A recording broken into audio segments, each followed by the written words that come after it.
नमस्कार साथियों, मेरा नाम है नागेश और मेरा नाम है अंजलि। आज हम बात करेंगे एक ऐसी दिलचस्प कहानी की जिसे देखकर आप भी आश्चर्यचकित हो जाएंगे। जिसे पाने के लिए लाइफ में कितना स्ट्रगल करना पड़ता है। उसी स्ट्रगल से रिलेटेड हम आपको कुछ दृश्य दिखाना चाहेंगे। तो आइए शुरुआत करते हैं।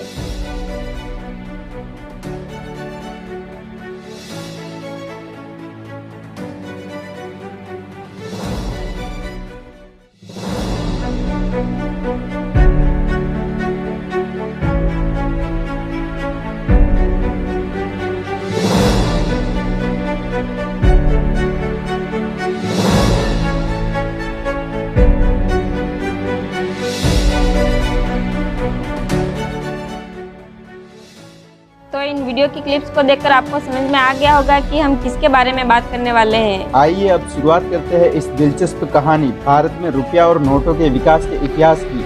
रुपये शब्द की उत्पत्ति संस्कृत के शब्द रुपया से हुई है, जिसका अर्थ है सही आकार एवं मोहर लगा हुआ मुद्रित सिक्का। इसकी उत्पत्ति संस्कृत शब्द रुपया से भी हुई है, जिसका अर्थ चांदी होता है। भारत में रुपए के संदर्भ में संघर्ष, खोज और संपत्ति का बहुत लंबा इतिहास रहा है, जो प्राचीन भारत के 6वीं सदी ईसा पूर्व से चला आ रहा है। पेपर करेंसी कानून 1861 ने सरकार को ब्रिटिश भारत के विशाल क्षेत्र में नोट जारी करने का एकाधिकार दिया था। भारत में उपस्थित करेंसी की आगे बात करें तो वर्ष 1862 में महारानी विक्टोरिया के सम्मान में विक्टोरिया के चित्र वाले बैंक नोटों और सिक्कों की श्रृंखला जारी की गई थी। अंततः 1935 ईस्वी में भारतीय रिजर्व बैंक की स्थापना हुई और उसे भारत सरकार के नोटों को जारी करने का अधिकार दिया गया। आपको हैरानी होगी इस बात को जानकर कि भारतीय रिजर्व बैंक ने 10,000 रुपए का नोट भी छापा और स्वतंत्रता के बाद इसे बंद कर दिया गया। आपको बता दें कि आरबीआई द्वारा जारी की गई पहली करेंसी नोट 5 रुपए की थी, जिस पर किंग जॉर्ज चतुर्थ की तस्वीर थी।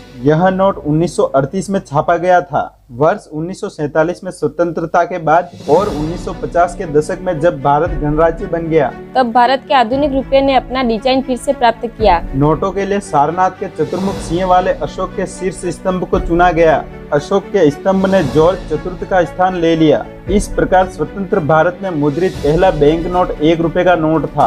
वर्ष 1969 में भारतीय रिजर्व बैंक ने 5 और 10 रुपए के नोट पर महात्मा गांधी जन्मशती स्मारक डिजाइन वाली श्रृंखला जारी की थी। और दिलचस्प बात यह है कि चलती नाव का चित्र 10 रुपए के नोट पर 40 से भी अधिक वर्षों तक चलता रहा। वर्ष 1959 में भारत के हज यात्रियों के लिए 10 और 100 रुपए के विशेष नोट जारी किए गए, ताकि वे सऊदी अरब के स्थानीय मुद्रा से उसका विनिमय कर सके। यहाँ तक कि 1917-1918 में हैदराबाद के निजाम को खुद की करेंसी मुद्रित और जारी करने का विशेषाधिकार दिया गया। प्रथम विश्व युद्ध में धातु की कमी के कारण मौर्य और द्रांगदारा रियासतों ने कम मूल्य वाले करेंसी नोट जारी किए। इन्हें हरवाला कहा जाता था। दूसरे विश्व युद्ध के दौरान धातु की कमी की ही वजह से 36 रियासत, खासकर राजस्थान, गुजरात, सिंध, बलूचिस्तान और मध्य प्रांतों ने सिक्कों के स्थान पर कागज के टोकन जारी किए। अंततः 1996 में महात्मा गांधी श्रृंखला वाले कागज के नोट शुरू किए गए। हम हमेशा नोटों पर महात्मा गांधी की मुस्कुराती हुई तस्वीर देखते हैं, जिसके बारे में कुछ लोगों का कहना है कि महात्मा गांधी की यह तस्वीर उनके एक कार्टून का है, लेकिन यह सत्य नहीं है। वास्तव में यह तस्वीर 1946 में एक अज्ञात फोटोग्राफर ने ली थी और वहीं से इसे उठाकर हर जगह इस्तेमाल किया जाने लगा, जिसकी पूरी तस्वीर आप यहाँ पर देख सकते हैं, जिसमें से इसे क्रॉप किया गया है।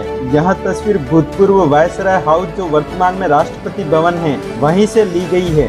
इस तस्वीर का इस्तेमाल आरबीआई द्वारा 1996 में महात्मा गांधी सीरीज के बैंक नोटों पर किया गया। नवंबर 2001 में 5 रुपए के नोट, जिसमें सामने महात्मा गांधी जी की तस्वीर होती थी और पीछे की तरफ कृषि के माध्यम से प्रगति दिखाई देती है, को जारी किया गया था। जून 1996 में 10 रुपए के नोट को जारी किया गया था। इसमें सामने की तरफ गांधी जी की तस्वीर और पीछे की तरफ भारत के जीवों की तस्वीर थी, जो जैव विविधता को दर्शाती है। अगस्त 2001 में 20 रुपए का नोट जारी किया गया। इसमें सामने की तरफ गांधी जी की तस्वीर थी और पीछे की तरफ पोर्ट ब्लेयर के मेगा पोर्ट से रिसोर्ट से दिखाई देने वाले माउंट हैरियट के खजूर के पेड़ और पोर्ट ब्लेयर लाइट हाउस की तस्वीर थी। और आपको बता दें कि 1997 में 50 रुपए का नोट जारी किया गया, जिसमें आगे की तरफ महात्मा गांधी और पीछे की तरफ भारत के संसद की तस्वीर थी। जून 1996 में 100 रुपए का नोट जारी किया गया, जिसमें सामने की तरफ महात्मा गांधी और पीछे की तरफ हिमालय पर्वत श्रृंखला की तस्वीर थी। आइए समझते हैं आगे की इस कहानी कहानी को। अक्टूबर 1997 में 500 रुपए का नोट जारी किया गया, जिसमें सामने की तरफ महात्मा गांधी और पीछे की तरफ दांडी मार्च की तस्वीर थी,